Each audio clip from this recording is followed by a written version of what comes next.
আসসালামু আলাইকুম। কারখানার টাকা দিতে পারছে না 5 ব্যাংক, 886 কোটি টাকা দিল বাংলাদেশ ব্যাংক। বিস্তারিত জানতে সম্পূর্ণ ভিডিওটি মনোযোগ সহকারে দেখুন। তার আগে অবশ্যই আমাদের চ্যানেলটি সাবস্ক্রাইব করে পাশে থাকা বেল বাটনটি অন করে রাখবেন পরবর্তী ভিডিওর জন্য।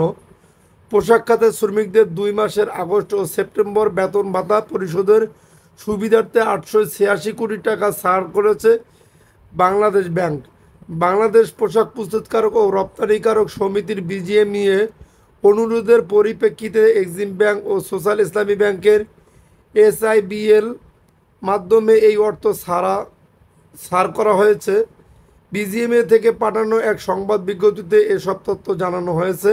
জানা গেছে, সম্প্রতি তীব্র তারল্য সংকটে থাকা 5টি ব্যাংক সংকটপন্ন ব্যাংক পোশাক কারখানাগুলো রপ্তানি আয় সময় মতো পরিশোধ করতে পারছিল না। এর ফলে সংশ্লিষ্ট কারখানাগুলো তাদের শ্রমিকদের পাওনা মেটাতে পারছিল না, যা শিল্পের স্বাভাবিক কার্যক্রমকে মারাত্মকভাবে ব্যাহত করছিল।